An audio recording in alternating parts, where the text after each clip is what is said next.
Welcome back, listeners. This is Cade Curtis, your tour guide for Learning from Friends. Today, I have a very special guest and a very special episode that we're going to do today. Since we have the holiday season coming up, I'm sitting down with my mother, and we're talking about Christmas over the years, family traditions, memories, people that have impacted our lives over the years, just general ideas about the holiday season. So, to start off, I want to introduce my mother. Hello, I'm Brenda Curtis. I'm Cade's mom. This is a very awesome event just to be able to do this, that she's going to sit down with me. We've talked about several stories over the years that I continue to talk about, and I was like, I need to record this. We need to sit down and have it, and I feel honored that she's willing to sit down and share that with all the listeners that we have listening right now.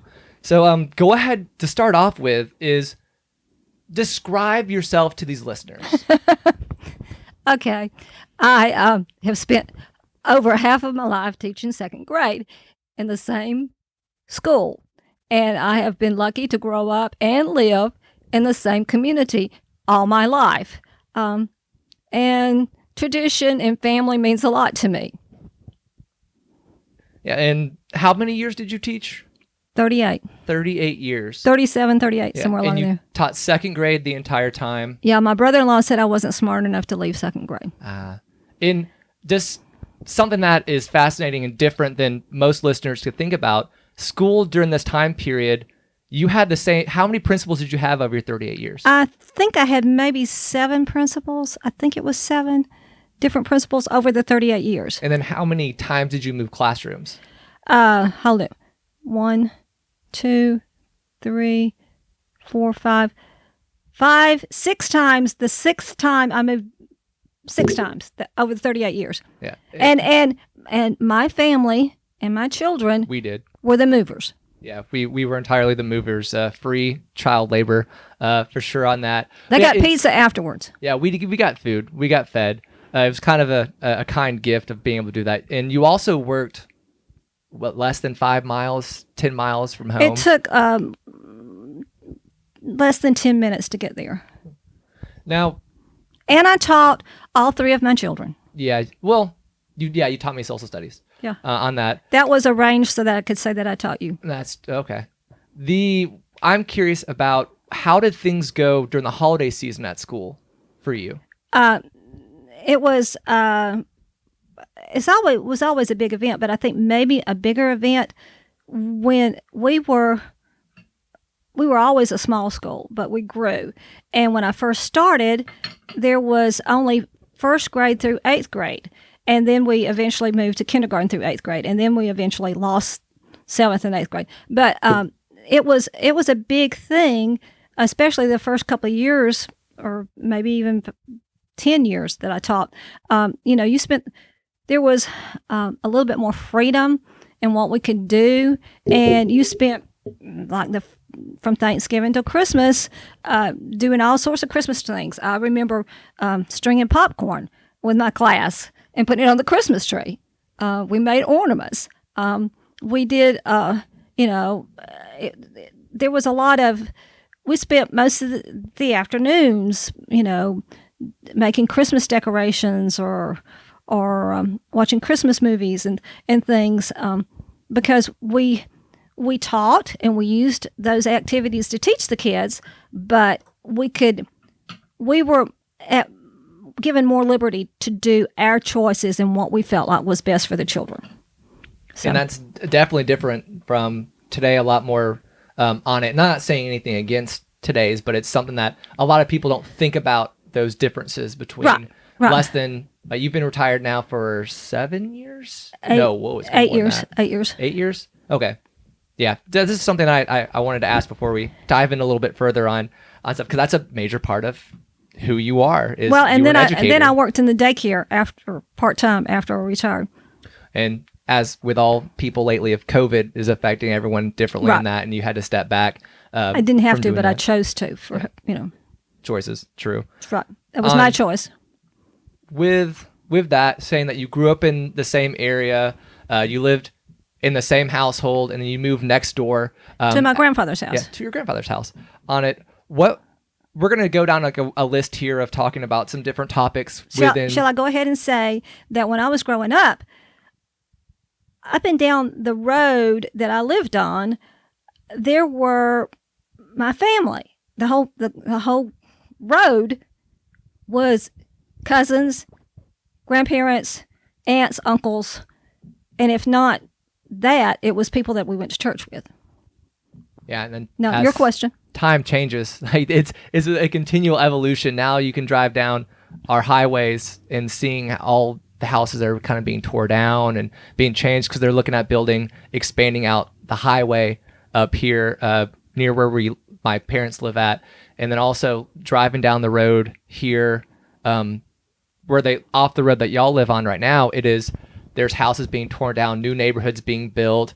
The population in the area has just blown up over the years, and you don't know all the people like you used to. You'd be able to walk outside and everybody knew everybody's business. I used to know if I was playing outside and I heard a car coming down the road, I didn't have to see the car. It could be a half a mile away, and I knew who was fixing to drive by the house by the sound of the car. Yeah, and you could hear it from a long distance away too. It wasn't just as simple right there. And I'm not saying that to joke. That's the way it was. Now we're going to go through a list kind of what people think of when they think of Christmas, kind of that range. And this is your story, your connections of what you feel like. And I'm excited for it because there's, again, the stories that I've heard. There's portions that I haven't heard before. And it gives that insight too for me, of hearing some of the stuff that she did for me, my sister, and my brother, and now does for my niece and nephew. So this is going to be fun. We're going to get rolling into this now. The first topic that I want to talk about is obviously food. Everybody eats. So what would be kind of a dish or a snack that you associate with Christmas? Well, over the last 15, 20 years, 30 years, whatever, I think for our family, cranberry bread. We would nothing fancy. I would make it from a mix, and all, but we like cranberry bread. But I think when I was growing up, it was more of fruitcake, and everybody thinks of the fruitcake with the candied fruit in it, and that was a big deal when I was growing up to buy the candied fruit and put in, and then you had to let them sit. And make it ahead of time and let it sit and sort of age and all. And Mother made that, but she also made a cake that, as far as we were concerned as a family, we probably liked more. And it was called a Japanese fruitcake. I still have her recipe. Now, I did make that a couple of times throughout the years, but not very often. What's a Japanese fruitcake? It does not have the candied fruit in it, like the candied cherries and the candied pineapple and all of that. It's more of nuts, and I'm trying to think, maybe coconut and all in it. It's more like a pound cake in a way. It's not a pound cake, but it in a way it makes you think of it. But it had a really sweet, icy coating over the top of it and all. And I always liked that as a little girl. And yes, I need to get that back out and make that again. But I definitely haven't heard of that in a long time. So I was like, what? Mother, I have to tell a funny story. Oh, go for it. This is the whole point. Mother would, make the two fruitcakes, maybe both kinds, or maybe just one kind a year.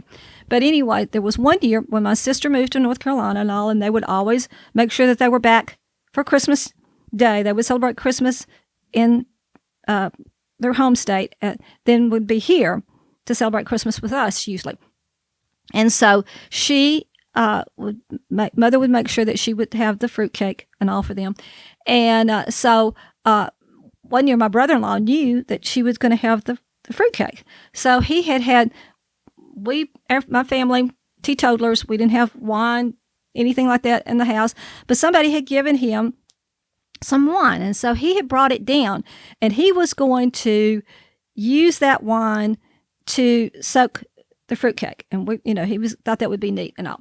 So he was out riding everybody around in the dune buggy. It was cold weather and all, but we all were,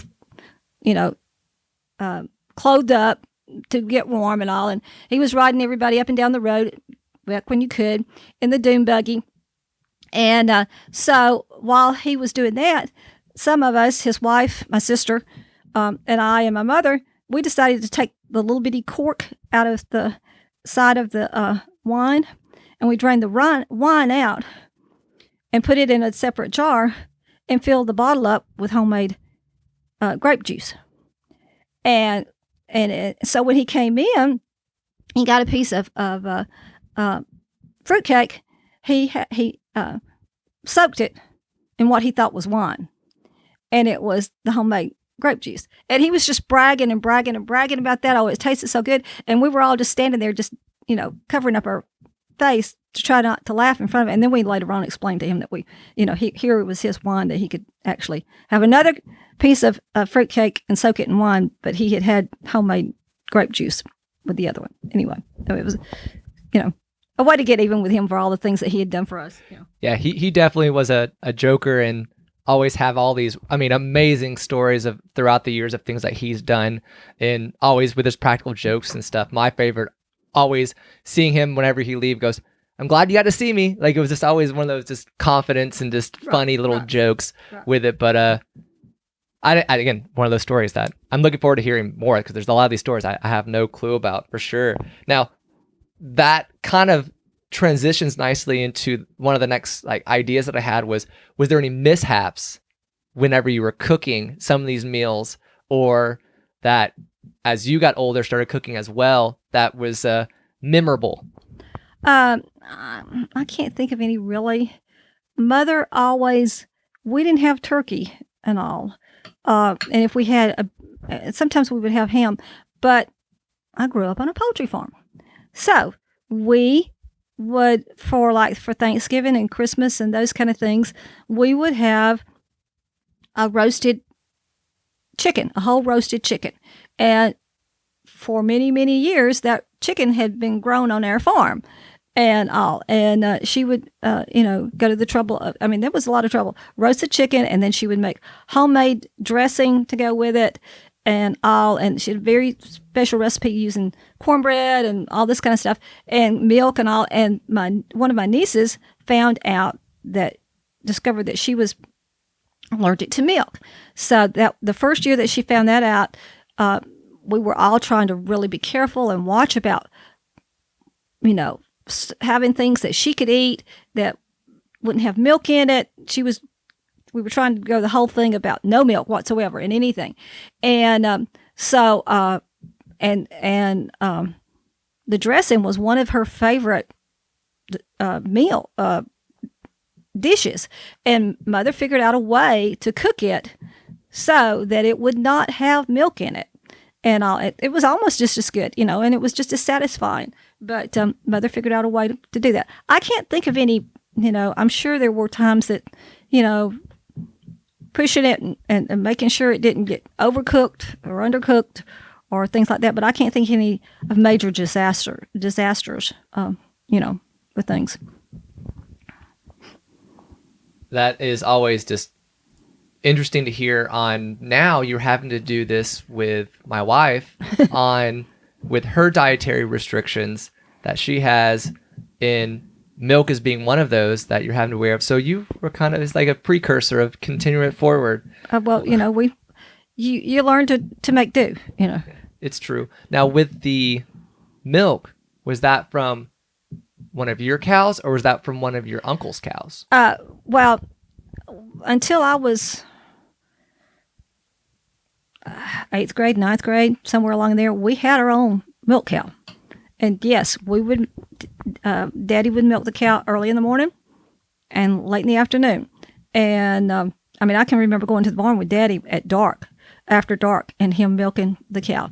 And we would make our own buttermilk and our own butter. Mother would churn her own butter and all. And then, yes, my uncles, 2 uncles had a dairy. Each one of them had a dairy. And then one of my best friend's dad, just down the road, had another dairy. So there were plenty of dairies. And then another girl that I was in school with, also her family had a dairy. So there were plenty of dairies around here. We never really got much milk from my uncles because number one, we had our own cow, and number two, there were restrictions of that. You couldn't get fresh milk from a dairy. I can remember after I started teaching. Maybe I shouldn't say this. After I started teaching, I was bound and determined that my class was going to know what it was like to make homemade butter. We did this when I was in your class. I remember this. And well, the first time I did it with my class, I was determined I was going to use fresh milk, not the whipping cream stuff, buy at the grocery store. And so I talked to one of my aunts and begged and all, and I said, look, I want to make butter with my class, and I have to have fresh milk to do it with, and and all. And she said, I will give you, enough for you to use to make milk with your class, but you can never tell anybody. So I'm not telling you. She said, we can't give you, any milk and all, but we did it, and my students enjoyed it, and they were fine and dandy and healthy. So. Yeah, I remember that was years ago. Were you doing it still? I know whenever I got to do the project, we used the baby canisters, baby food canisters. Were you still doing that with whenever you were first doing it? I think it was just regular canning jars that I used back then and all. Yeah, but now if the later years that I did it, we used the whipping cream half and half. Whatever from the grocery store instead of unpasteurized cow's milk, So, and the interesting stuff that you don't think about as time's going on with a continual project that you started doing with your students again 38 years ago when you first started teaching, and then how they're able to continue evolving that to towards the end of your career still doing that and getting to do that with each and every single one of your kids and several cousins and family members that you have over the years. But when I was growing up, we had a wooden butter mold, and when Mother made the butter, she would take it out of the churn and press it into the butter mold, and then it had a handle and you pushed it out, and it made a round mound with a wheat engraved on the top of it. Engrossed on the top of it.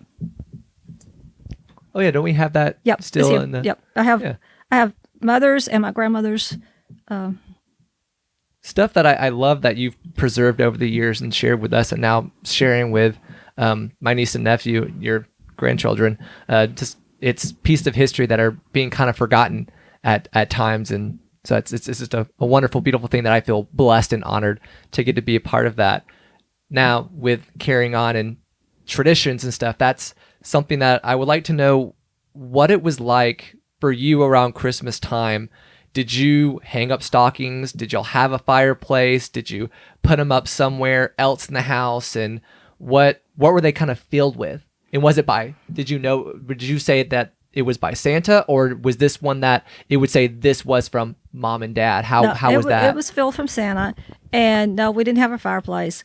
So, the stockings were, I can't remember exactly, they were laid around the Christmas tree or on the piano bench or something like that. And they were, the stockings were stuffed with nuts and candy and fruit and all. Nothing really, like some kids might get nowadays in their stockings. It was the more of the, and maybe small pieces of candy and stuff. And the nuts were, nuts that you had to crack yourself, it was, tangerine. We thought it was something I'll get over a little bit into maybe another part, but when one of the big things was the Christmas program at church, and Santa would always come in at the end of the Christmas program.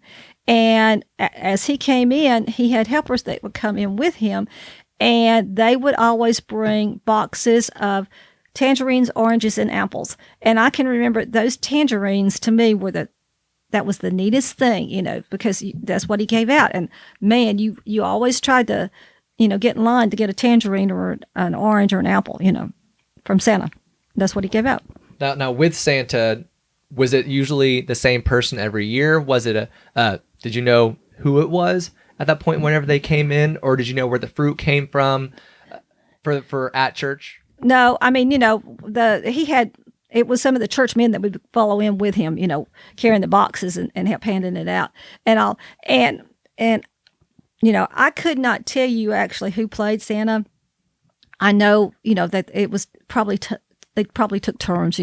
Whoever could fit into the suit, would be Santa that year. So. Now, you said the fruit was a very fond thing that you were looking forward to constantly to have around that time of year, especially with church. On that, what were some fond traditions that you had around the house or had around the community that you also enjoyed taking part in? Well, I can remember eventually we did get where we bought a Christmas tree or we got an artificial tree. But until I was, I don't know, 7, 8 or so, maybe 9 even, we would walk across the road to the lady that owned the property across the road from us. It was covered with pine trees, of which now, luckily, our family now owns that property. But we would walk across the road and pick out a pine tree and cut it down and bring it to the house. And that was our Christmas tree and all. And then as I got a little bit older, we had holly trees, bushes in the yard, and I would cut out holly berries and mistletoe and stuff and decorate the end tables in the house and all. Putting up the Christmas tree was always neat. But now you didn't put the Christmas tree up like, in October or November. You put it up when I was growing up, like just before school was out. You didn't have it up forever. You might have it up a couple of days before school was out, but not a long time. And we would decorate it. I can remember a few years of making paper chains and putting on it. But we saved the tinsel from year to year, as long as it would, look decent and to hang on the Christmas tree, and used it over and over. Mother and Daddy had some really neat, I don't think they were glass. They were probably they were breakable, but I don't say they were glass ornaments that we used for a long, long time until they just got too old and we hung them on the tree. And then we had, at one point, we were able to buy some cutouts of Christmas things like you would think of putting on a bulletin board at school, but it was to put up at home. And every year that was a big thing for me to get those and hang them up on the cornice board over the picture window, tape them up over the Christmas tree and all. So, what was the star on the top of the tree? Did y'all make one? Did you have one that y'all used year for year for year?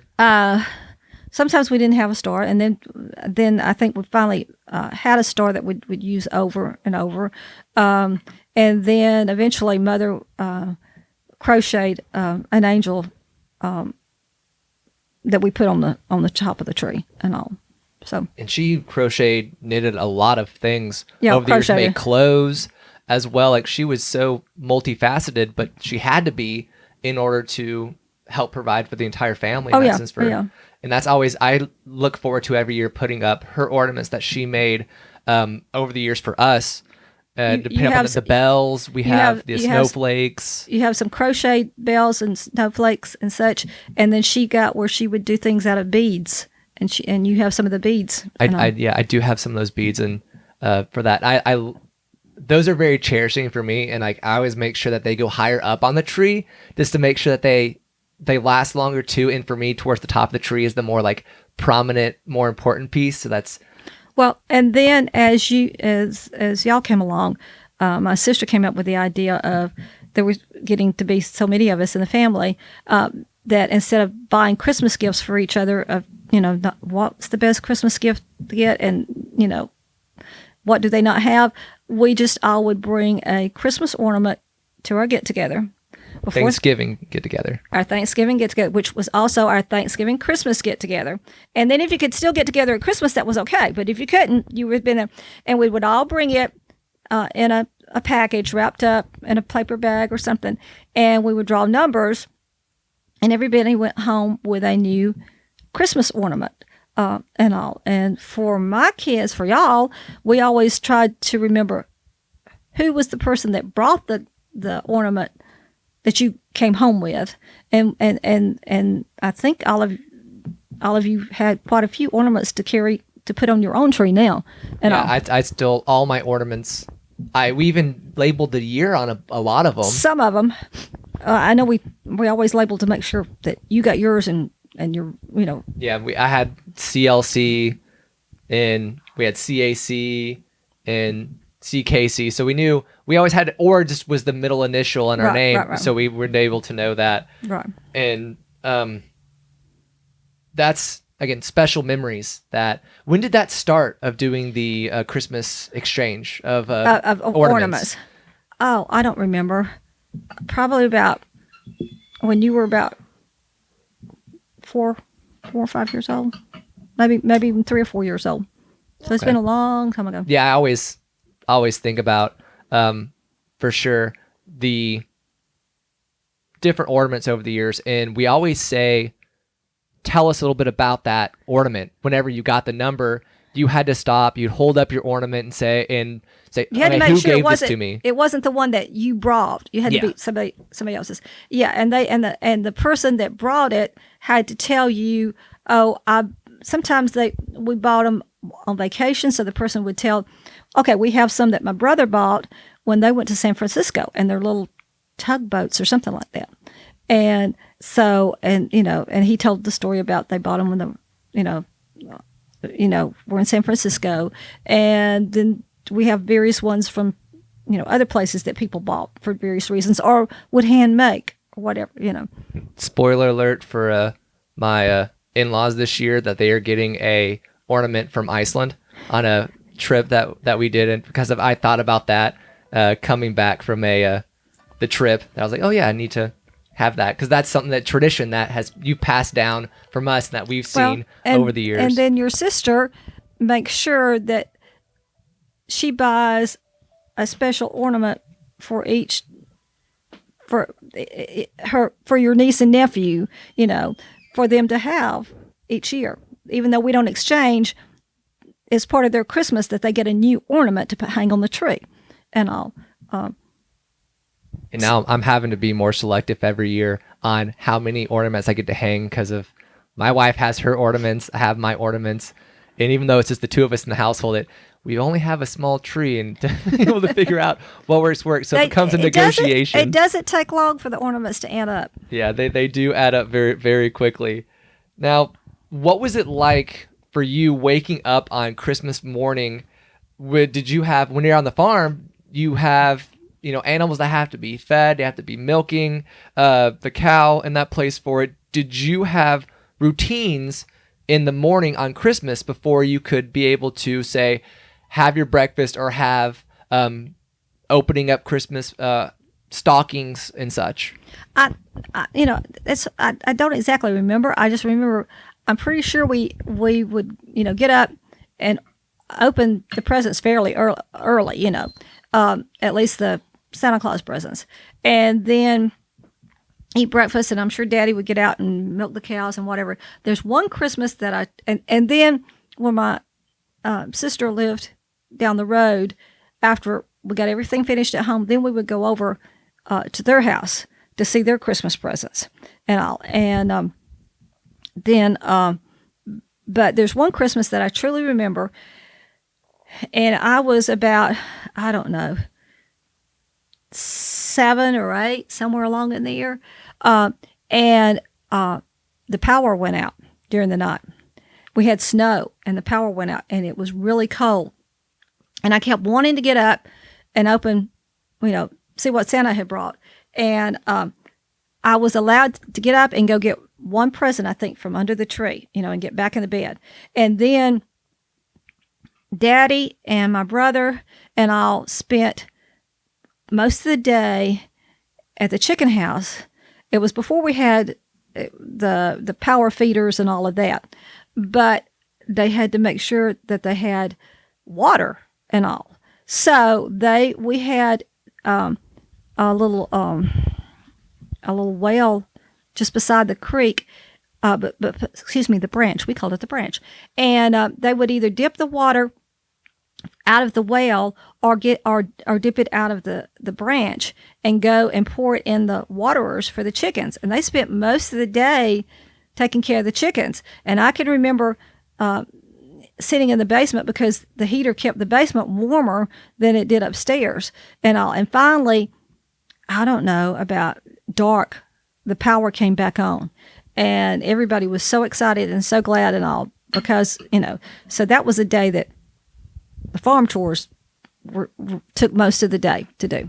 Did you have a common white Christmases every so often, or I can remember that was the one that probably I can't tell you how many inches or ice, how much ice or whatever it was. I just know it was enough to knock the power out for everybody for all day. And then there was another one or two that I can remember, a dusting of snow, but that's the ones that I can remember. That one was the one that I can remember the biggest snow of, Around Christmas time, was there games that you would pull out traditionally to kind of play or do during this time of the year? I can't think of anything different than what what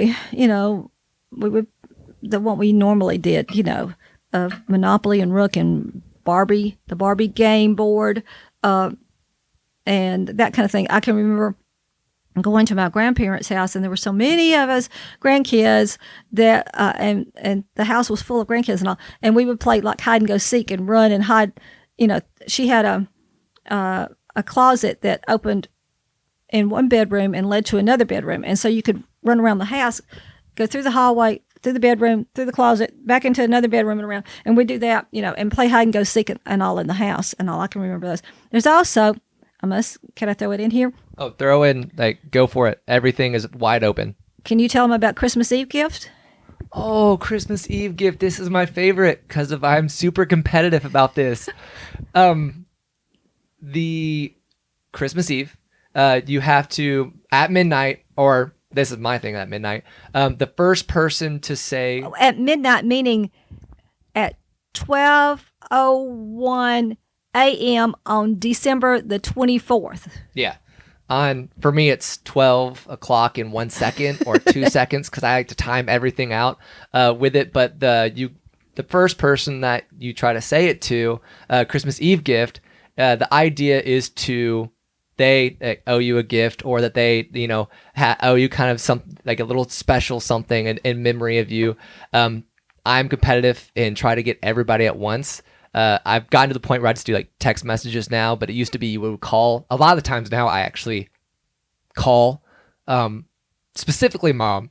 I will make it a point. This is where I'm going to cry. Okay, go ahead.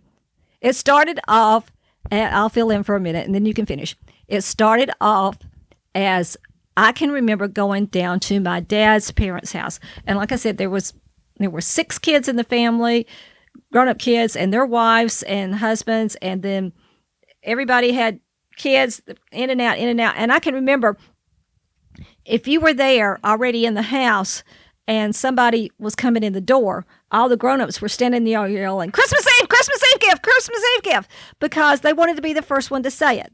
And then we carried it over, and Cade, you can finish it. Yeah, we carried over and it became the who can reach out to the first person at that time. As we moved out of the house, it would be someone would call, and you stayed awake till... And not only does it involve you and your brother and sister and me, okay, we also have your cousins. Yeah. Cousins. First cousins, second cousins. I pulled in other friends that I do this with. And it's just a tradition that's kind of blossomed more and more and more. So at 12 o'clock. 12 o'clock in 1 second. In 1 second, because I did it too early one year. Yep. I mean,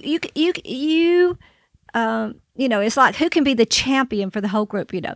But, you have your phone set, and all at once you hear ding, ding, ding, ding, ding, ding, ding, ding, ding, because everybody's texting each other back and forth. Yeah, everybody's trying to be that first one. And occasionally you get it on the computer.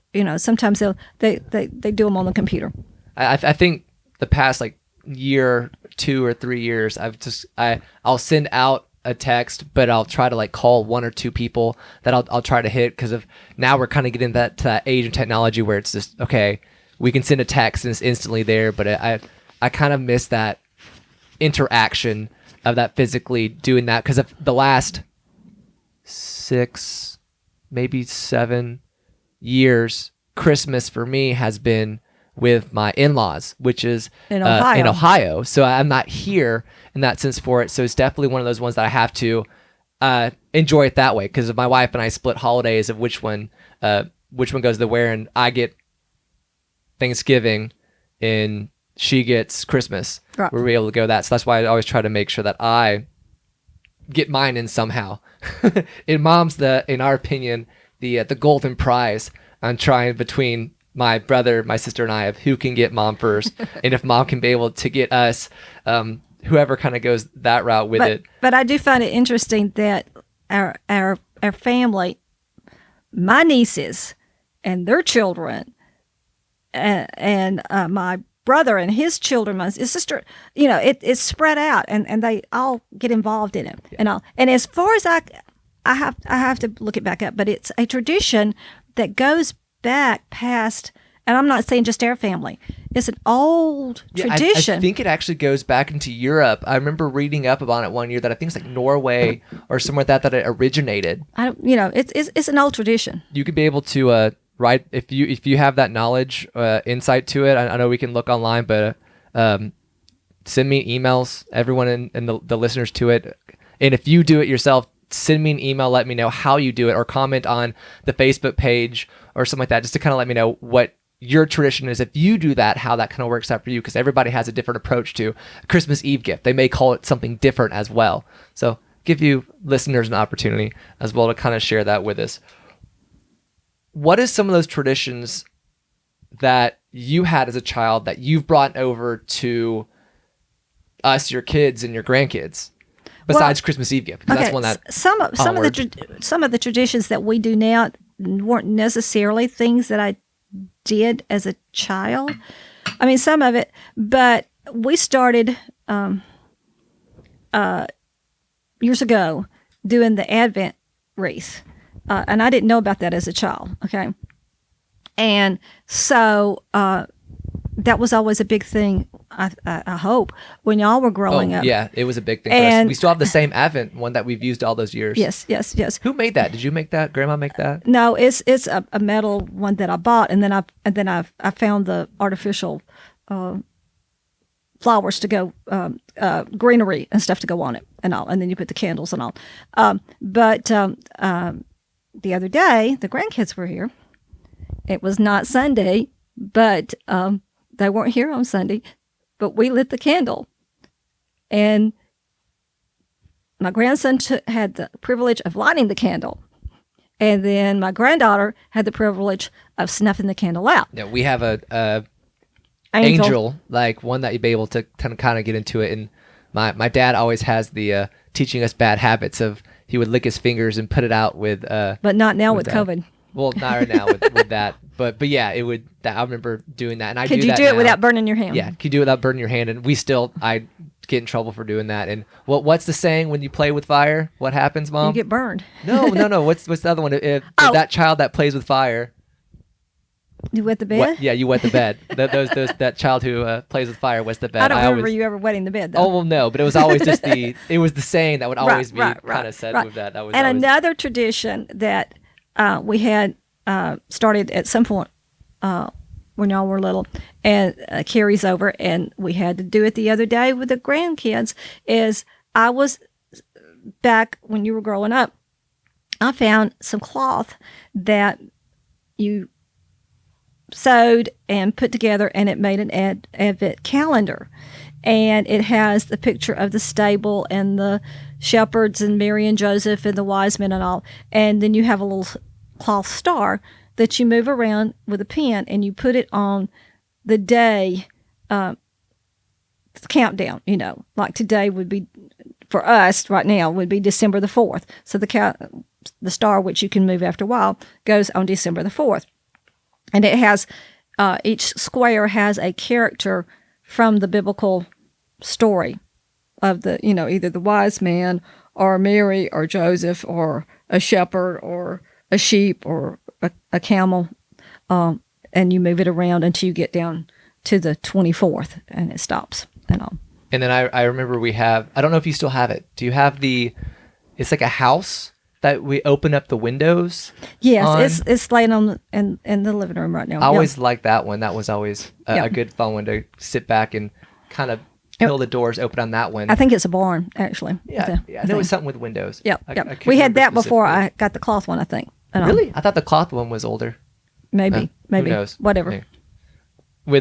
This is a tradition that I remember very distinctly, and I'm excited about doing it again this year. In Chelsea, sometimes I drop names, not me too. My sister's name is Chelsea. We have a tradition when putting up the Christmas tree.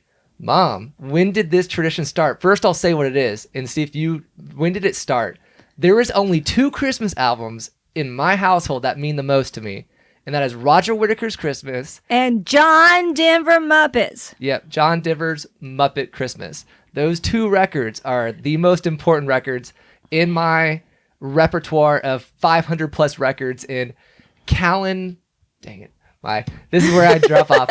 My nephew's name is Callan. He has the original 2 of the 2 records that I gave to them because I felt it was more important for him to have the originals and me just kind of buy new copies just because that whole little, to me, that's Christmas. I know it started.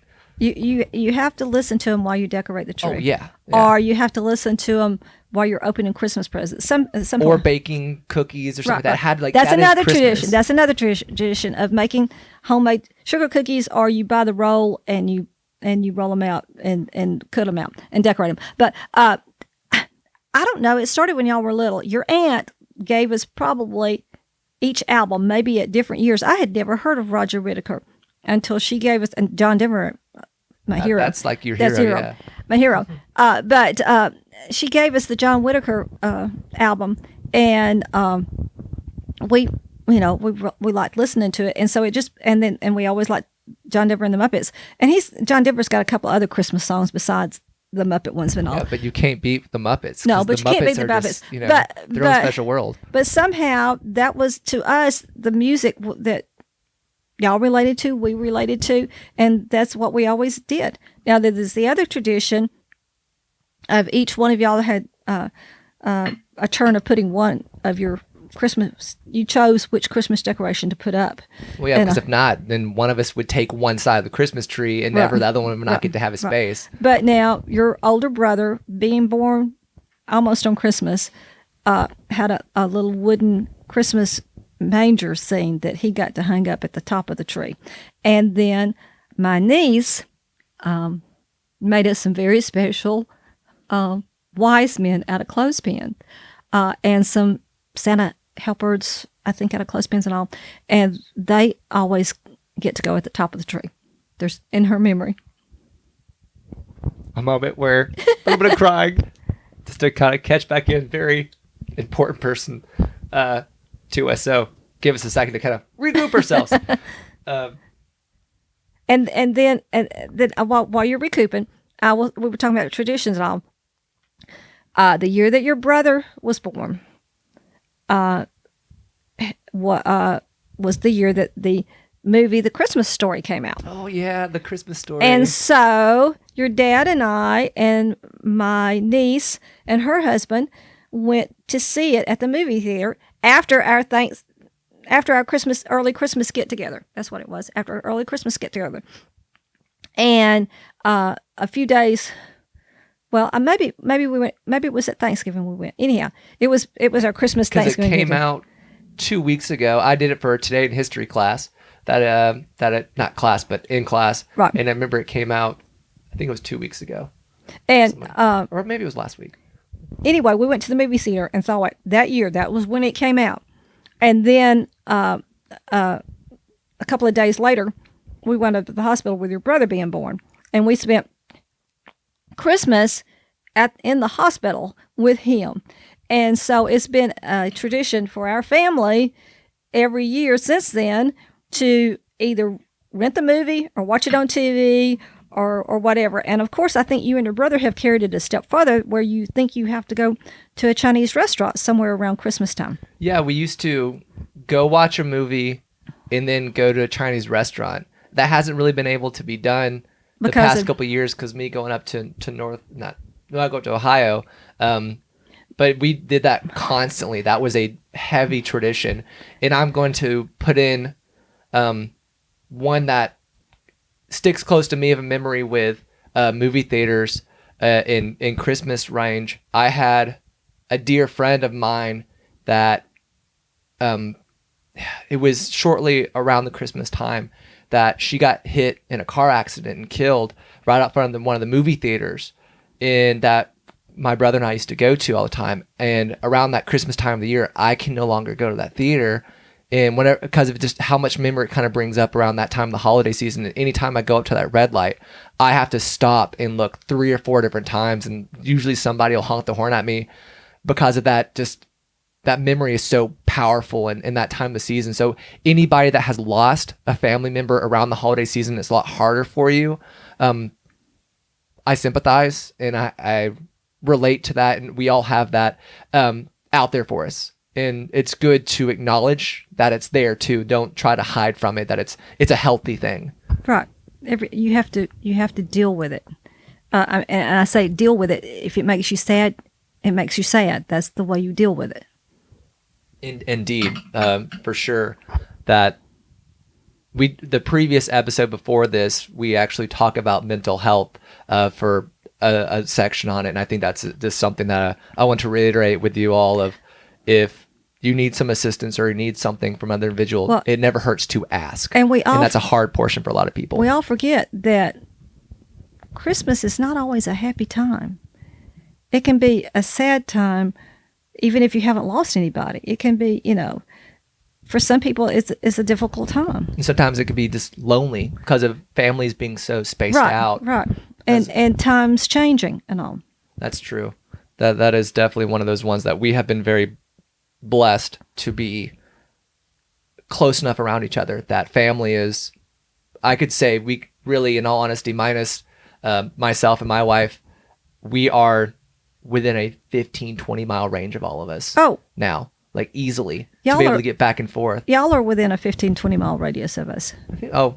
I'm terrible remembering some of the distances on that perspective, but we are so blessed to kind of have that capabilities and being able to meet together and spend that time around this time of year. And we do Christmas early because of my wife and I going up to Ohio.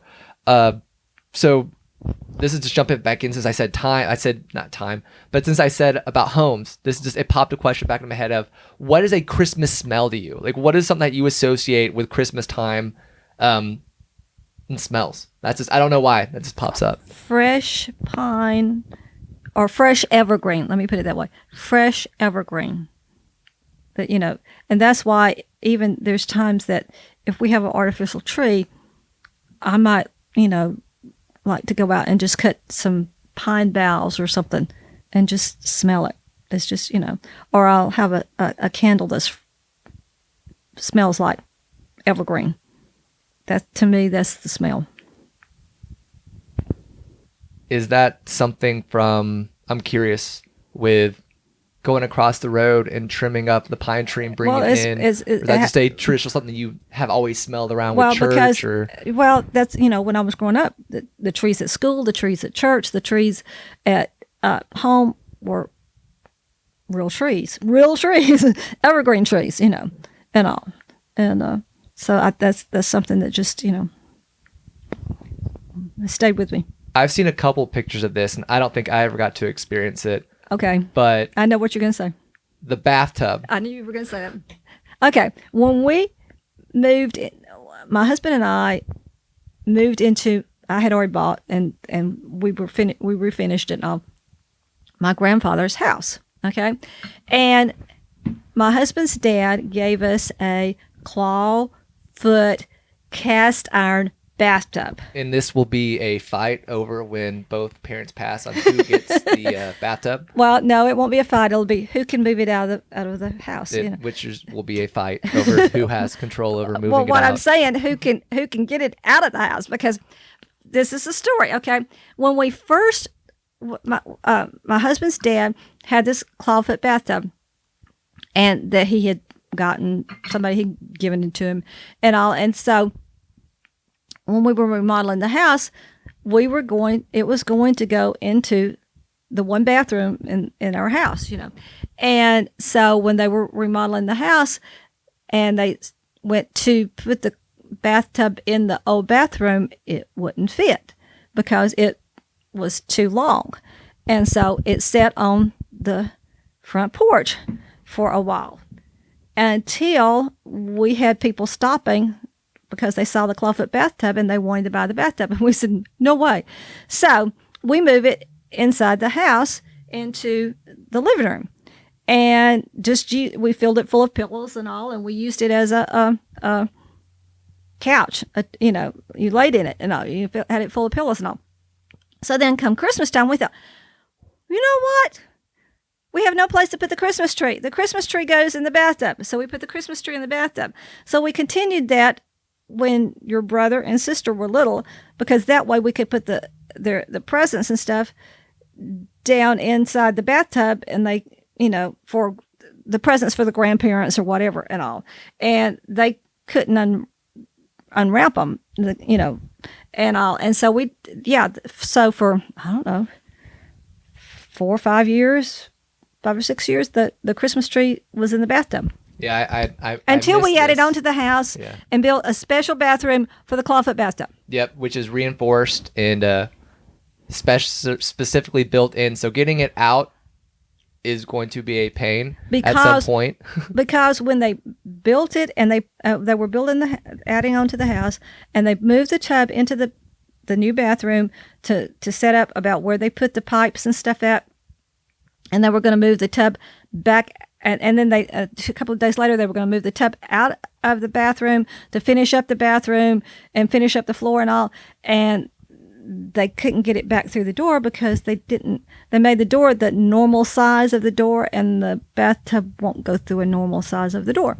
And to give you an image of what this bathtub size is I'm 5'11", and I could lay perfectly in that bathtub and not have to worry about my legs being cramped up. With 3 my feet, back's nice supported. with 3 feet of water covering your body. Oh, and entirely, and it holds warm water too. Being cast iron, it holds that heat for a long period of time. And getting a bubble bath and just sitting in that is, it's a whole different world for sure.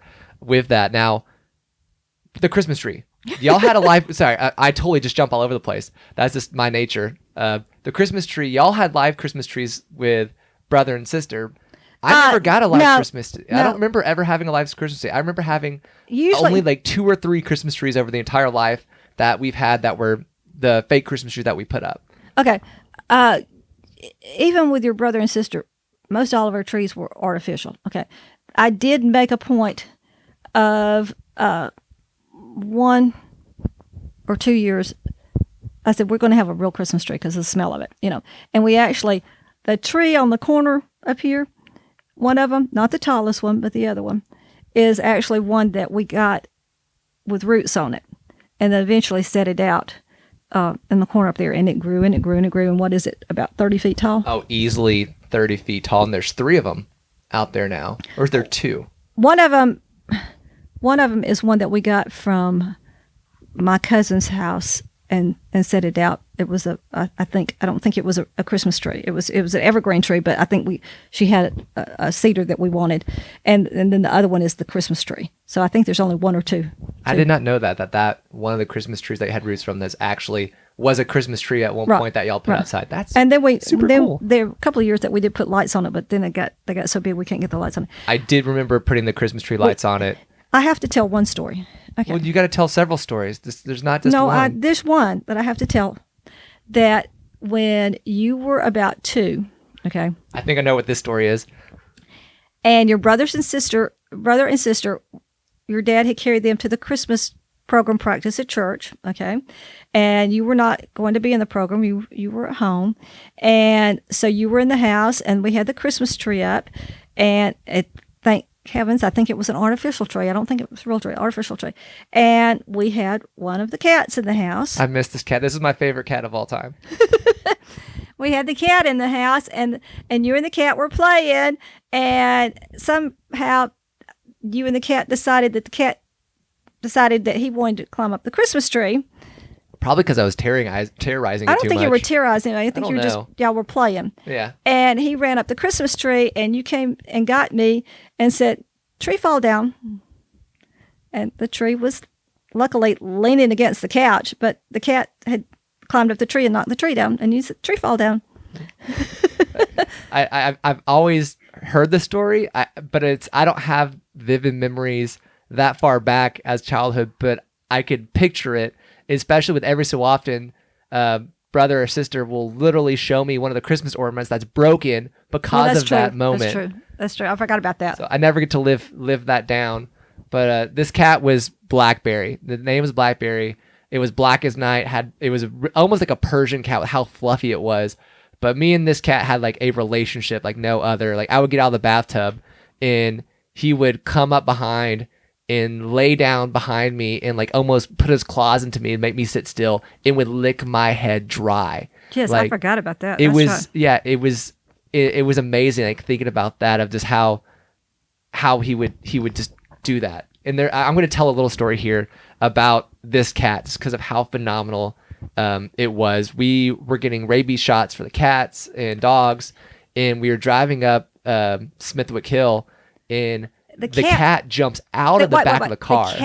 The cat was in a cage in the back of the pickup. Yes.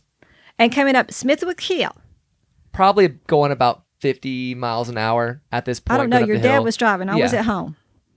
Yeah, and all I know is at one point we hear this rustling and stuff going around back and forth. And next thing you know, we see this black blur just jump out of the back of the car. So we pull over, and it was Blackberry had gotten out of his cage and jumped out and ran like hauled butt into the woods and was gone. And we searched for probably a week or two, just constantly searching and had for everybody him. looking for it. Yeah, because this was a just beloved cat. Like, and it was it went off on the side of the road away from us. yeah, entirely. Like he hit the ground running. And this was if you went from our house to where he went off at, straight as a crow flies. This was still easily 3-4 miles, if not 5. I don't know if it was hardly 5, but it was several miles And across. He was gone for about a year and a quarter. No. It was almost a year. No. No. Was it a year? It was a couple of months. Okay, it was okay. It was usually it's February, March is when they do it. So April, May, June, July, August, September, October, November. So 8 months this cat was gone. And the day of Thanksgiving, this cat is walking across the field, and we're like, there's no way this is this cat. Meow. Yeah, just meowing and saying all all its thoughts to it, and walked past everybody, walked straight to the door, and wanted inside. And we're like, okay, this is Blackberry. And sadly, unfortunately, about less than a month later, he got hit by a car. And you're like, after all this traveling that you've done and all the roads you've made it to, he traveled across a major road. Yeah. And through quite a few pastures and maybe even a dirt road. Yeah, a dirt road Yep. and all that kind of stuff. And to get to our house, yeah. and then less than a month later was hit by a car. And that was just like, oh my gosh, that was around Christmas time. That's the thing that I could be able to remember. That's one of those moments where I'm like, But he made it home. He made it home after that. So that's, again, lovely things with home and memories and things like that. And I love getting on little side tangents. It's always a blast. I'm not going to make a mention of the fact that Cade has on a green sock and a purple sock. They're But that's long his socks. standby trade. That's my I don't match socks. It's not really Nor a trait. shoes. I don't match socks or shoes. I just kind of put on what's available. So it's not really he purposely does this. No, it's I'm lazy, and when I find 2 socks There that have been times that fit you've my purposely feet, done that. I but did anyway. that. Yeah, I did that with shoes. I Okay. did it with shoes for a while. Alright. But now my feet are not the best, and I have to wear certain shoes, and it's too expensive to buy multiple ones. But house. We were talking about the house, talking about the Christmas tree. We had certain beads that we always wrapped around the Christmas tree. We that still were have 'em. always tangled, always in place with it. And They look Dad like would always put cranberries. those on. They look like cranberries. Where did y'all get those from? Okay. There is 85 in Commerce. Gosh, I can't even think of the name of it now. It was a pottery outlet that we always stopped Was at. it Old Time Pottery? No, not Old Time Pottery. It wasn't a Not a chain. not a chain. Okay, but they had a huge outlet place up at Commerce back before Commerce was a outlet mall place at all, and we would stop on the way to go see your aunt or coming back from seeing your aunt, and we went in there one time, and they had some Christmas decorations out, and they had these beads.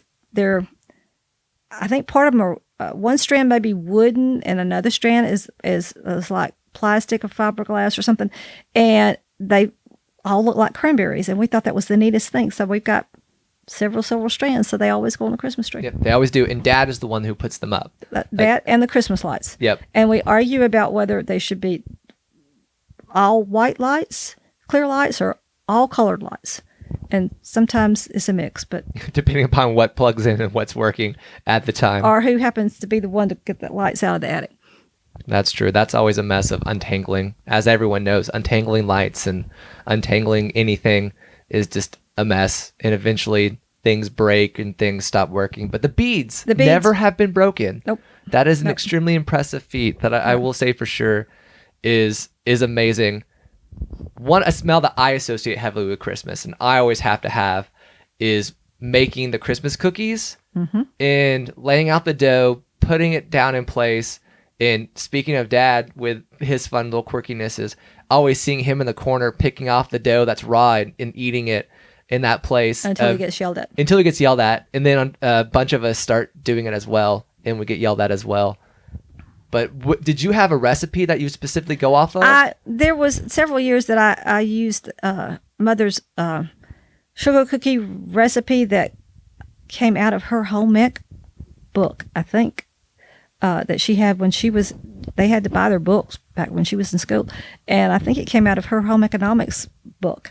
And we used that for a while. And there's times that you could get it to where it would work right, and then times it wasn't. And when y'all were growing up, sometimes we would get impatient and we wanted to do it, fast. So most of the time we would buy the rolls of sugar cookies and roll it out and cut them out like and that. we had always had the same cookie cutters. Yes. Is that something that y'all had? There was like 3 or 4 different random sets, but I always remember just from a child, even and out, they're all still the same cookie cutters. Right. Where did those come from? Well, some of them were ones that I had, a few were when I had growing up, that now that I think about it, that Mother got out of boxes of oatmeal. You got prizes out of oatmeal, and there would be there's a couple of cookie cutter star cookie cutters, that came out of oatmeal, I think, and then through the years I would buy stuff. After Christmas was over with, they would put cookie cutters on sale, and so we collected various ones throughout the years. Yeah, because there's a whole drawer full. Yep. And it's always fun pulling them out and seeing who fights for what and who doesn't, and how many we make of one thing. Then eventually gets towards the end, we have all leftover batter, and we just make random balls. Yep. And put them in the There's reindeers. There's stars, Santas, trees. Yeah. The Angels, ones, I think. the ones that always cut the best are the metal ones, and those are probably the really and old those, ones. Those are the ones that those are the ones that I think came out of the oatmeal. And then you always make sure that we have 2 different trays of some without sprinkles, and then the ones with sprinkles, because we usually get pretty heavy-handed and fill up with all the different ones that we can with sprinkles as much as possible. But man, cookies. This is I'm not saying I blame you on this. I blame you for this one with popcorn and cookies. Like whenever they sit for 3 or 4 days and get sort of stale, that's my opinion on when they taste the best. Of course, they age. It's like tea is supposed to age for 2 or 3 days. Yeah, because I always would. You would make sure that we had a small stash of the left ones that we wouldn't eat for a couple days. And same with popcorn. You used to pop popcorn and then leave it in the microwave. If for like you used to leave it overnight sometimes. I don't You, remember or that, you but would put anyway. it in a bag somewhere Okay. and That- leave it or somewhere leave else. it in a bowl. Like leave it in a bowl somewhere that we'd be able to eat that. And I get made fun of all the time for that, but I love it. didn't It's have delicious. Anything to do with melting ice cream in the Well, that one's my own. That one Okay. kind of came out of nowhere. I don't know where the origins of that one comes from at all. The next section of something I wanted to ask about that always curious me was the Jones store with the decorations in down what? the Jones store in Canton. Joneses in Canton. Like the Joneses. That's okay. that's something that Okay. always fascinates me because they're redoing the store Okay. and they're doing a really good job with making it historical. They had the glass windows, and you walk down the sidewalk, and the big window displays and all, I think there were 3 levels and all. Yeah. And all. And there was always a mechanical Santa Claus in the Joneses window. Now there would be maybe toys. It was sort of like the Christmas Story movie, where they have displays and people stand around and look inside at the displays and all. You would stand there and you would look at the displays, and I can remember the Santa Claus waving and moving his head, and all. And there were displays also in maybe the Kessler's store, because they had the big glass windows too. But the one that I remember the most was the one at Jones's and all. And now they also had Santa Claus would come to town, and back when the Old Canton Hotel was still there, he would sit out on the steps of the Old Canton Hotel, and people would stand in the park.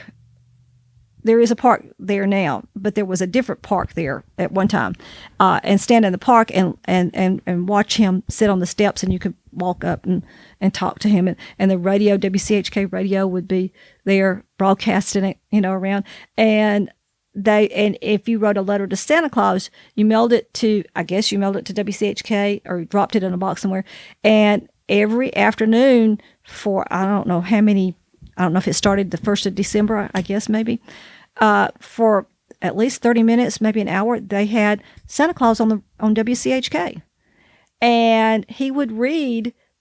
He would tell stories, and they would play music, Christmas music and all, but he would read the letters the kids wrote in, and so you would sit there next to the radio waiting for him to read your letter. That's awesome. I didn't know that Yeah. portion to it. Yeah. I don't know if Dad will come in here and tell the story, but I don't know if you know it. Is the story of his grandfather His sitting grandfather. on Santa's lap? Do you know the story? All I know is his grandfather was in Canton, and Santa Claus, somebody was dressed up. Usually, when I was growing up, there was like a Santa Claus on this corner dressed up, and a Santa Claus on this corner, and all. But anyway, a guy was dressed up like Santa Claus, and his grandfather wound up, for some reason, going up and sitting and talking to Santa Claus, sitting on his lap, and Santa Claus asked him what he wanted for Christmas, and he told him he wanted a mule for Christmas to plow his garden, a new mule to plow his garden.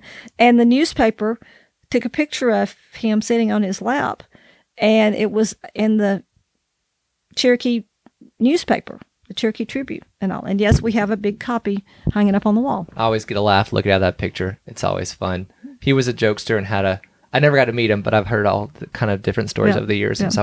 That was one of my favorite ones, especially when I get to like physically see it, and the picture in front of that. Now, when you mailed the Christmas letters to WCHK, did you have a box that you just dropped them off at, or did you actually have to go in physically just put it in your mailbox with a stamp? There may have been like a box in Kessler's or Fambro's, which was another 5 and dime store, and all, somewhere in Canton that you could drop them in, or I can't remember if it was that, or you actually, put a stamp on it and put it in your mailbox and mailed it. I can't remember, but yeah, it was a big thing, because he was on at least 30 minutes a day, if not maybe an hour, because back then WCHK was truly a local radio station. They broadcast the basketball games for the elementary schools, and all, and it was, it was a big thing. And the radio station still was running when I was around as a child. Right. Because I remember your birthday, you would submit in for your birthday to see if you could win a birthday cake, because they would have like a little spinner and say, hey, we're spinning the wheel, and all of a sudden they'd stop and they say, oh, so-and-so, you won a you won a birthday cake from blank, blank, blank dairy, or not dairy, but a bakery. I remember winning 2. I won 2 over the years, and they were always really good cakes. It was Byron Dobbs was one of the main anchor people there and all, and it was very, very, very locally based. It covered, if you were part of Cherokee County, in the morning you got up, if you thought it was snow on the ground, you got up and you listened, and they were the people that told you didn't get a telephone call. They were the people that told you whether you were going to school or not, And even until y'all were in school. Oh yeah, even whenever we were in school. Yeah, I remember Granddaddy always sitting up in the morning, and I can't remember what time it was, but you did not interrupt him when the obituaries came on, because that was 10 o'clock. I think it was like 9:45, 10 o'clock, 10:45, something like that. Yeah, it's usually about a 20 minutes of them reading through the obituaries, and it would say the name and like a small little blip about them kind of deal. And it sounded weird at the time as a child, but it makes sense of it. Is he goes, I want to know if any of my friends or any of my loved ones I know passed. That's how you learned. Yeah, that's how you learned. I didn't think about it in that realm to it. I always thought it was like, that's a little weird. That's a little morbid, Granddaddy, but it makes sense. Because let's face it, in Cherokee County, you couldn't call everybody without it being long distance. You were, I couldn't call from here to Canton without it being charged extra. It was long distance, So that's how you found out. You listened to the radio, Yeah, which is, again, that's a transition that we have today with technology is at our hands. Right. And at fingertips. And which can be good or can be bad. Yeah, it could be good and bad. I have a lot of issues with it. For if any of my students at any point wind up finding this podcast and listening to it, I don't like technology in the classroom, and there's a reason for it. I do use it, but it's one of those things I very much limit it because of all the technology and stuff. Yeah. I have a weird pet peeve with it. It's kind of an ongoing battle for sure. With mail, with sending Christmas cards, WCHK. Christmas cards. I know it's still a very common thing of sending out a Christmas card and you hang them up on your walls. It was so special that when Dad's mother passed away, she had Christmas cards and things saved up that people had sent her throughout the years and all. And Mother and Daddy did, and I still save special ones. Mother and Daddy had Christmas cards when they passed away that I had to go through and think, okay, I have to throw this away. I can't, but then I did save some special ones and all. But yeah, it was special to get a Christmas card, and no, the stamps didn't cost quite as much as they do now. But when you think about the economy and all, it probably affected people, sending them, 15 cents, 3 cents back then was as much as 53 cents now, and all. But yeah, it was a big deal. Everybody sent Christmas cards. I sold Christmas cards for a while. I did not know this. Well, and your uncle did too. We would get a display, sample book that had, 20, 30 Christmas cards displayed in it, and you'd go around and say, don't you want to buy, Christmas cards, and you could get them with your name and on the inside of it, or you get them plain or whatever, a box of 24 or 50 or whatever, so I go around and ask all the aunts and uncles, neighbors and stuff and all, and they would order, and give me the money. I can't remember if they gave me the money then or if they gave me the money after I brought the Christmas cards back. And then I get my order together, fill out my form, get my order together, send it off, and then a couple of weeks later, get a big box delivered, and then I'd have to go around and deliver the Christmas cards. Was this like a school fundraiser or something you were just doing to raise money? This was me. Well, it started off with your uncle, and then I eventually took it over and did it for several years, I'm not saying we made a lot of money, but we felt like we were making money, Well, yeah, every bit of money goes a long way. And back then, it it was something special for kids to do something like that. Now you could, I wouldn't want my kids to get out in the neighborhood now and do that, but we knew everybody. Yeah, that's definitely a different time to it. Getting around the Christmas season, again, it can get expensive for sure. Was there things that you used to do or that your dad and mom used to do to be able to make a little bit extra money for around Christmas time? No, I don't remember. I do remember. I'll have to tell this. My dad worked at the cotton mills, okay, and they were on strike one Christmas. I think I was about 4th grade, I think. And so the union wanted to make sure that the workers' kids, had a little bit of Christmas, and I can remember Daddy going down to a union meeting I think it was on a Sunday afternoon, and he came back, and he had been allowed to pick one item for me and one item for your uncle, and he gave your uncle a transistor radio. And, that was something. That was when they were, really just coming out and being big and all. And he got a little transistor radio, and I got to me, it was a Barbie doll.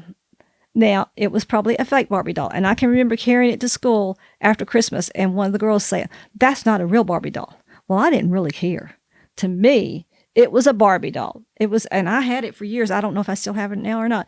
But it was, that was, something special, even though we knew that it was from the union, but Daddy had earned it from being on strike, for the union and all. That was special, So, but I can't remember, Daddy always worked 2 or 3 jobs or whatever, and all, and Mother and Daddy, always, I'm not saying they penny pinched or anything like that, but, we got what we needed for Christmas and all, but there were not horrendous splurges and all. But, I never felt like I was wanting or anything. Now, you mentioned the Barbie doll. Was there some other memorable gifts that you have gotten over the years or given that stick out in your mind? Okay, one of the very first ones that I can remember is I was the baby of the family, okay? And so I was rather young when my sister got married. And so the very first Christmas, she and her husband, if I remember this correct, were allowed to, somebody they knew allowed them to go into a warehouse that they owned or something and pick out some presents for the family, and all, got them for cheap or whatever. And I can remember them bringing me, and I still have this, a black stuffed cat. Maybe that's why we have black cats right here. I think I know which black cat this is. It's in there. And then they brought, either for me or for my brother, some records. My brother had gotten a record player that Christmas, or was going to get one that Christmas. Or maybe he saved his money and bought one. I can't remember. And it was the little, that would play 45 or 78 records, and they brought us a stack of records to go on the record player. So that's one of the first things I remember. I remember various dolls that I got, through the years and all. I remember several Christmas gifts that students gave me. I have a big, huge, beautiful crocheted shawl that the moms of one of my students gave me. My very first year of teaching, one of the moms, who was an extremely wonderful sewer, made me a pair of pants that fit me perfectly, because she had an older daughter that she figured out was about my size. And so she made me a handmade pair of pants, the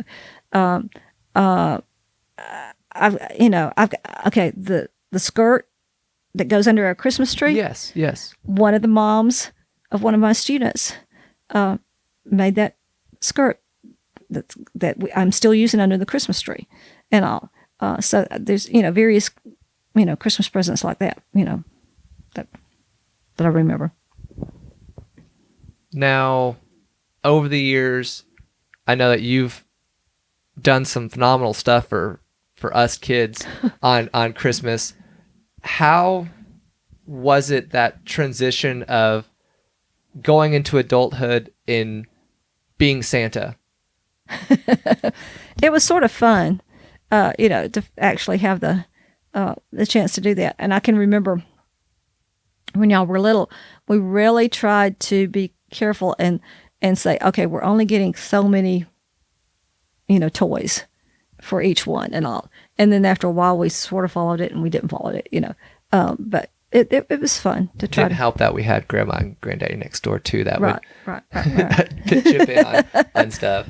Right. So, it was fun to be able, to get things that we thought y'all would want, And there's a few of those toys still around here Yeah, there's still a fair amount that your niece and nephew were playing with. Yep, and that's super cool to see that turn through the whole process of going from one to the next generation. Like the big, huge construction toys. Now, we didn't get those.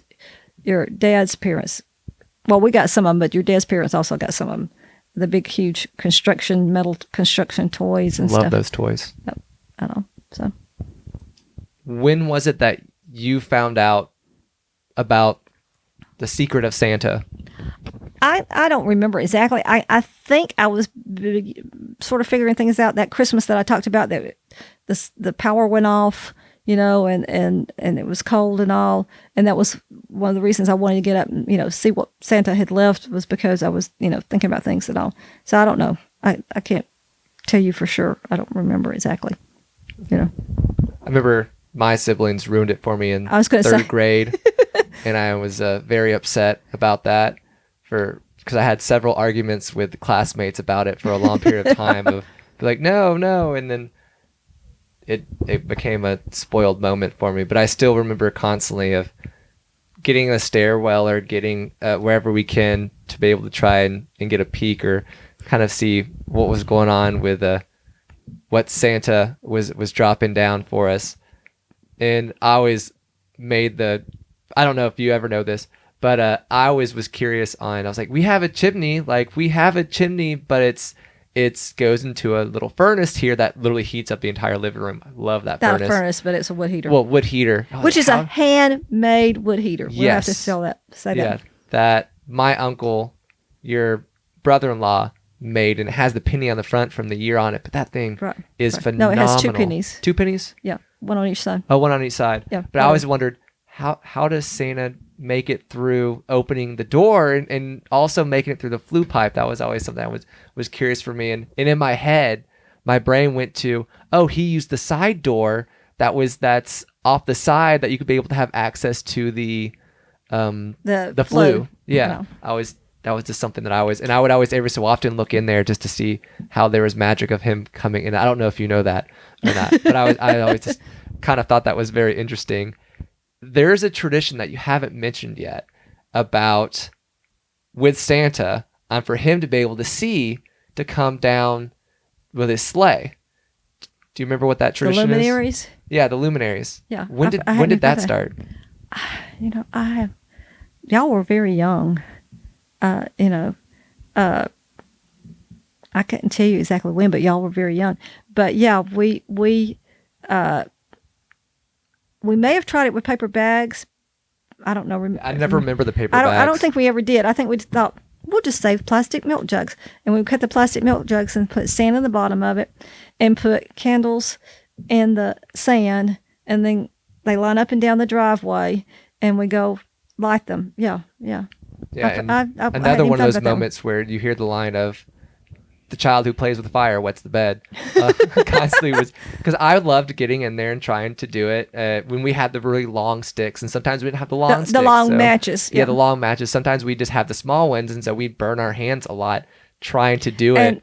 And sometimes I remember over the years that some of them actually made it through the night. Oh yeah, it was really surprising to think about these tiny little candles. But we would be out there after dark on Christmas Eve with sometimes the wind blowing and it very cold, lighting those candles. Yeah, it had to be done. If it rain or shine, that's right. It had to be done. It didn't matter. And we sort of, like 2 lines, one on one side and of the driveway and one on the other side. And, it's like, okay, somebody start on this side and somebody start on this side, lighting them, and, see if we can get them all done before they get blown out, And that was always the challenge of keeping them all lit and trying to do it as much as possible before giving up on that range for sure, with getting those lights in place. And I remember we would always stick some of the cans in the back, and we try to get the same colors as much as possible, the clear ones, if we could. But then they would start migrating from the back of the house to the front of the house towards Christmas time, of always having those jugs. And then sitting and cutting them out too was always a challenge. Yes. I remember getting cut several times. We have a bad history with sharp objects in the household. Well, I was going to say, you had something on here about special gifts that I may have given. There was a couple of Christmases that I handmade gifts for my class, handmade, hand crocheted puppets with my mother's help too, for my class. And then there was the year that I was expecting your brother that I decided we would make handmade jump ropes for the class. And your dad was helping us helping me cut the rope to put the beads on to make the jump ropes. And we wound up at the doctor's office late in the afternoon getting stitches in his hand because he proceeded to cut his hand by cutting the jump ropes. There's another one of having to go after Christmas to the emergency room to get stitches done whenever we were putting speedometers on the bicycles. Yes, he stuck the screwdriver through his hand. Yeah, we're not allowed to have a lot of sharp objects, and this is continued with my brother and I of getting cut with sharp objects. I feel like it's a weird family curse of sharp objects and getting cut. And speaking of sharp objects and cut, my arms are cut up right now because we're working on the fence line today, trying to get stuff in place, and barbed wire cuts really nice and easily. Looks like he and I have been playing with a tiger. Yeah, it does that. Yeah, a tiger. I kind of do it to myself with I don't like wearing long sleeve t-shirts. It's like Brer Rabbit. Please, oh please, don't throw me in the briar patch. Yeah, but we continue to go through, but that's part of like when having a farm. If it doesn't matter rain or shine, whenever there's weather, or Christmas or New Year's, you have to work on the fence to keep it in place. If not, the cows will get out in that sense for it. And so that's what we did today before recording this podcast. Is we spent 4 hours going around part of a section of a fence line to be able to let cows in by repairing it. And which the cows thoroughly appreciated it. They did. They ran in pretty quickly. Because they wanted to go get the grass. They did. And that comes a question I just thought about with on Christmas, colder weather, feeding that you were talking about having to, feed the chickens and stuff. Y'all have to do every so often, putting out hay for the cows and getting stuck in and out from time to time with the tractor. Is there any memories of you having to go with dad or with your dad on trying to kind of get things prepared out? I can remember walking to the chicken house with your grandfather when I was a teenager, I guess, late at night in the snow, and going over to the chicken houses to make sure that the temperature was right and that the heaters were working and all. It was the most calm, quiet time that there was. It was, yes, you had to go to the chicken house to work, but it was so quiet because there were no cars on the road. Of course, there were not many cars on the road anyway, but there were no cars on the road because of the snow. And you could just walk down, the road and up to the chicken house. And then when you get inside the chicken house, the chickens were all cuddled up. They want to stay warm. Yeah, and they make, they make a special noise. And it's just this calm, quiet, relaxing, time. Yeah. Then there was a time that Mother and Daddy, and I want to say it was around Christmas. It might not have been. It was in the wintertime. Mother and Daddy all had the flu. I want to say Japanese flu, Chinese flu, whatever it was that came around. And my brother was home from college, happened to be. And we had 30,000 chickens that had to be cared for. And I think at that time they were baby chickens. And so we were still hand feeding them. We had electric, after they got a certain age, they would be fed by the electric feeders and waters. But we had to go. My brother and I had to go over and take care of those 30,000 chickens because Mother and Daddy were sick. But we made it through.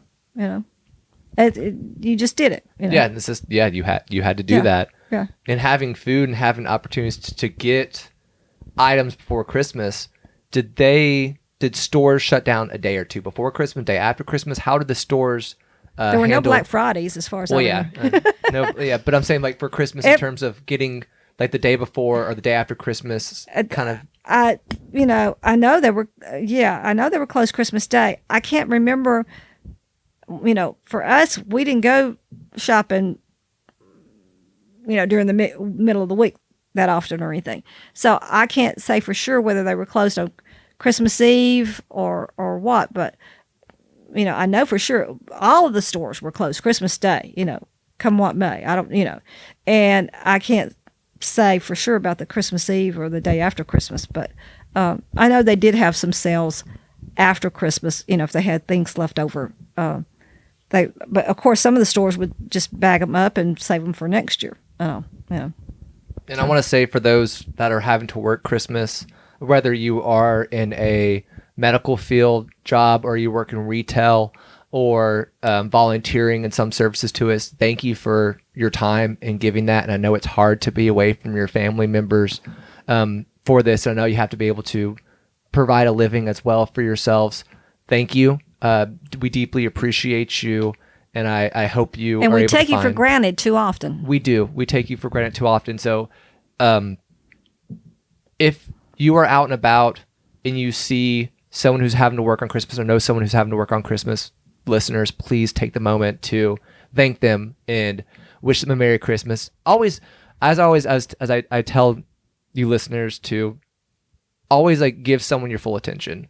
Always just kind of look in the eye and say like, I see you. I love you as an individual. It's hard for us to use that word love because we associate it too much with, we look too intimate with it, but the word love is for everyone. It's not just for... And appreciate the fact that, they may make a few mistakes when they're waiting on you or doing whatever, but they're a human being and they're doing the best they can at that moment. Yeah, it is. And you don't know what they're going through in their lives. Or how much they're having to deal with on the job or off the job. Yeah, it's true. So definitely take that moment to say, thank you, I appreciate you. Everything you're doing means something. Because if you never know if that's the only time they're going to have an interaction with someone that day that actually cares to them or notices them in that sense to it. And they may not be going home to a family. They may not be going home. They may be going home to just themselves and maybe their animals or something like that. Or maybe they don't have loved ones in the area anymore, or their family has passed and they're suffering through something themselves. You never know. So always think about that for a little while whenever you're out on Christmas and say, I'm going to go out to eat somewhere, or I'm going to order in, or I'm going to go last minute to the grocery store and grab something, or you see that I'm going to go to the movie theater or something like that. Even before Christmas, think about Christmas Eve too, because that's where families are having to do as well. So it's especially our medical workers. Thank you for all that you're having to go through, and especially through the Christmas time this season that's kind of coming up in and among us. It is really hard because you may be on your 24-hour, 48-hour shift that you're there, and you may be having to take a nap in the call room in order to start back to work in a couple hours. So I want to say thank you for that. Now, going backwards a little bit, we're going to go really far back. We're going to go back to before you were born, stories that you heard from your parents and your grandparents about their Christmases. Okay. My sister was reminding me of a story the other day that she remembered our mother saying that they lived in a special place, that a holler. Okay, we'll call it a holler. We'll say Cedar Holler because that's what they called it. That's the way I always knew it. Cedar Holler because it was full of cedar trees. And the family has always, it's like the Walton story, okay? And my grandfather walked up a hill and a piece to go to work. He was a night watchman at a plant. And so he was either coming, and he was also a preacher, okay? So we can't remember if he was coming back from being a night watchman and coming home, or if he had been to a church service somewhere and was coming home. Anyway, he came in with a sack of toys. And now, I don't know what these toys, were. I'm sure, they were not, Barbie dolls and those kind of things. But they were still very important. That they were important toys at that time. And he came in and told, there were 6 children in the family, and he told his 6 children that on the way down the hill, he had to cross a creek. And when he came to the creek, before he crossed it, there was a little man in a wagon. This was back in the horse and buggy days, okay? Seriously. And cars were just beginning to come in. And this little man had some bags with toys in it. And my grandfather supposedly said something to him, and he said, "You got a bag that has the name of my family on it?" And he said, "Yep." He said, I've got to deliver that in a minute. And my grandfather said, "Well, I'll deliver it for him." And the little man with the beard said, No, I'll deliver it. And so my grandfather told his children, he said, "Well, I just slapped at him, and I grabbed that bag, and I took off with it. And here, look what I have, all the toys that I have for y'all tonight." That was his version of Santa Claus, okay? Now, I'm not sure that it was anything, fancy or anything like that. But really, it was, every gift is fancy. That's right, the one thing right. we always want. It would have been fancy at that. Yeah, we always time. want something bigger, better, when we think of it. But every gift is meaningful. Every gift is important. Right. Then the other story that I remember the most is hearing my dad tell that his father was sick at Christmas time, and that he nor my grandmother, that my grandfather nor my grandmother were going to be able to go to the store down the road, and of course it would have just been a general store, to buy any kind of Christmas for the kids. And I'm not sure how many of his brothers and sisters there were at that time, but I know my dad was the oldest, and they sent my dad with his sister that was just under him to the general store. And they explained to my dad, and I have in my head that my dad was only like 5 or 6. Now, he might have been a little bit older than that, but he was still young. They sent him to the store and said, "This is what you need to get for the Christmas stockings." And so my dad knew what he was doing. Now, his sister, I don't think ever picked up on what was going on. But yeah, Dad went and bought his own oranges and apples and tangerines and candy and nuts and stuff. And I think that's basically, what they would have been getting for Christmas that night and all. And so he was the one that had to go get it, but that's what they had to do, because my grandfather was sick and my grandmother couldn't leave him and all. So that's what they did, so. And this was when he was living at, I know Grandma was Cedar Holler. What was the area that they said that he lived at? There was a name for it. What was the name for that one? No, there wasn't a name. He moved a lot for a while, wasn't it? Well, not a lot, but they moved to several different houses, but it's in this general area. Okay. Yeah. Trying to piece together and remember those. Yeah. Christmas with churches. Like being able to go between, I know we went up to a Baptist church and a Methodist church. Because I was raised Baptist and your dad was raised Methodist. Yes. And now you were Quaker. Now we go to Quaker services. It's fun, the weird processes on it. But what was that like growing up? I know that I jumped from like your family stories, and you can definitely go back into it, but my brain clicked whenever we were talking about moving back and forth, and my brain went to, moving between churches. We used to do those two. When you were growing up, we did most of our Christmas celebrations at the Baptist church. Okay. I mean, we did go to the Methodist church, but because we felt like we wanted to raise all of you so that you could make your own decision as to what faith, and all. But anyway, and we went mostly to the Baptist church. But when I was growing up, we had the big, huge children's Christmas program at night. I was always terrified of these. I don't know if you know that. anytime that it came to being in one, I did not want a speaking part, and I would purposely sabotage myself to not have to be a part of a speaking part.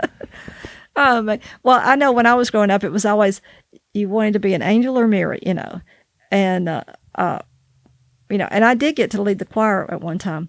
But anyway, it was always the children that put on the program. I mean, the adults directed it and all, but it was always the children that were the actors and all in the program. We didn't have the adults cantata or anything like that. It was always, now the adults might sing music for the program, some of the music for the program, but usually it was just the kids.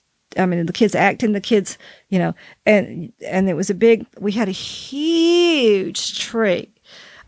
Yes, it was always massive. Yes, they would have to move out some of the benches for the tree, and it would reach to the roof. And we're talking about a tall church, and it was always harvested, cut on the property of a church member, and brought in. I didn't know that. Yes, and it was probably they probably watched it all year to figure out which one to get, and then the one year the tree was so pretty, and our elementary school was, always knew that we had pretty trees and all, that they asked that for us to, once the church program was over with, to get the tree to the schoolhouse so they could set up the tree in the gym so it could be used for the Christmas program at school the next day or two and all. And so that the tree was used in both places and all. But anyway, we'd have the children's choir, the children's program. Everybody in church, the adults, the children, everybody would draw names in their Sunday school class and all. And so everybody would bring a Christmas present and everybody would get a Christmas present. And so after the program was over with, we would start singing jingle bells, jingle bells, jingle bells, and Santa Claus would come in the door. Okay, and everybody would get fruit and all, and then he would set off he would give out a few special Christmas presents, like to the pastor and all, and then he would sit in the corner, and children could go talk to him and all, and then eventually he would leave, and then, kids that were old enough to read name tags and know people would go start getting the boxes and reading the name tags and finding the people to give them their presents and all, and also. A week or two before Christmas, there would be a committee at the church that would do what we called fruit baskets, and they would buy baskets that were basically handmade at a factory, which word's coming, and they would fill it full. They would go up to usually our little corner grocery store up here, and have special orders of bananas and oranges and grapes and apples and nuts and stuff and candy and all, and fill each basket full, and then they would be delivered to the older shut-ins, or maybe there was somebody that wasn't older but was sick and couldn't get out, and they were delivered to those people, the week before Christmas and all. I remember doing some of that for a couple of years, where we do the caroling, where we go around yes, and get to do that. Yes. No, we didn't start doing the caroling until I was older, or until y'all came along or whatever and all. But yeah, there was the caroling and go around and deliver the baskets and all. But at one time it was just, the church members would just go and during the daytime and give the baskets, visit with the people and give the baskets to them and all. So yeah. And fun little memory of with the churches that kind of sticks with me. I don't know, it's not really funny, but going from the Baptist church, we'd come home for a little bit, we'd be allowed to open up a present from the sibling. We'd give to each sibling, we'd give each other a Christmas present, and then we'd eat a little bit of cookies, and we go up to the Methodist church to do not the midnight service, what was it called? Yeah, the Christmas Eve service. Yeah, the Christmas Eve service. We'd go up and do that. So we would do 2 services in a night, where we were coming in between. So it'd always be, okay, wait, we need to leave as quick as we can to be able to get home, to be able to open up presents, and then open up a couple of presents, and then try to get up into the other service, and then coming home. So we were pretty tired for sure coming home from Well, we did. from I don't that. think we did that every year, but We did it a lot. I don't know Right, if it was right, right. every year, right. but that's something that it sticks out for me as a memory of going between those two. And I'm thankful that y'all did that for us, of giving us the opportunity to really find ourselves within the, Well, within and the feel church. comfortable no matter what church you attended, Baptist, Methodist, Presbyterian, Quaker, Catholic, whatever, you know. Yeah, and that definitely has influenced each of us as we've found our journey along the way to the different churches that we are now a part of. In that sense, for it, for sure. As we're getting ready to kind of wind down here, on what is something that advice or things you would like to tell the audience that you perhaps we haven't maybe discussed. This could be like a whole nother hour of our conversation. I know, but I would like to open that up. Take time. That's solid. Yeah, just take time. That's a true statement. As I mentioned earlier, with whenever you go into the grocery stores, you're going to somewhere else. I always like to think right now in my classrooms that I work with, for a long period of time, I worked with in the special education department of schools over the years, and I've been blessed, and I always think further on with working with a child, with working with parents, with working with families, it has opened up my eyes a little bit more of looking at it's not the big things. It's the small things that are the big things. Even if you think that, a present needs to be big and mighty, it doesn't have to be. I always think, for me personally, whenever I get a gift, as Mom mentioned earlier, the handmade gifts, the handmade ornaments, I remember more specifically and cherish them more than I do getting, say, that fad toy of the year, or getting something that maybe costed a lot of money. And it's also what you and your brother and your sister and your wife have found out. Sometimes it's not a material thing. Oh, yeah, definitely It's a not. gift of, I will spend time with you doing this. I love getting the books where we say, hey, that I will one coupon to go spend an afternoon with Uncle Cade, or here's a coupon to go spend time doing X, Y, and Z. Here's a coupon to go fishing this summer. Yeah. Here's a coupon to go slide down the waterfall this summer. Yeah, those, an experience of time. You have a limited amount of time in your life and you never know when you're going to be gone on that, but the memory lasts longer than the gift does. And I'm not saying that you don't need to go buy if you want to, then you have the opportunity to buy a big gift if you want to for them, but spend time with them with that gift. But it's not the money. No, it's not about the money. It's more about doing something special, which might be just sitting down and talking to somebody.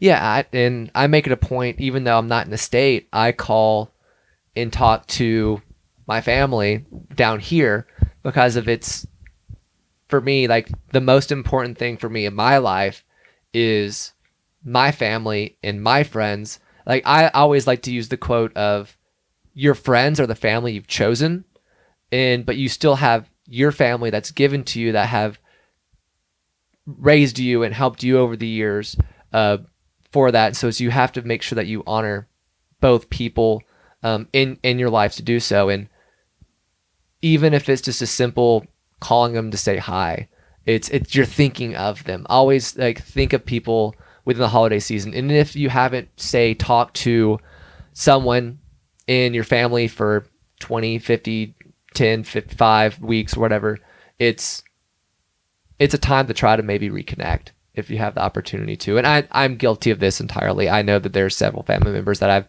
not connected to, and there's several friends over the years that I've lost touch with over the years. But if you get the chance, pick one. And it doesn't two. have to be Christmas. No, it doesn't have to be Christmas. That's true. My brain just of a thought as you kind of had Christmas yours. is the time that we think of it.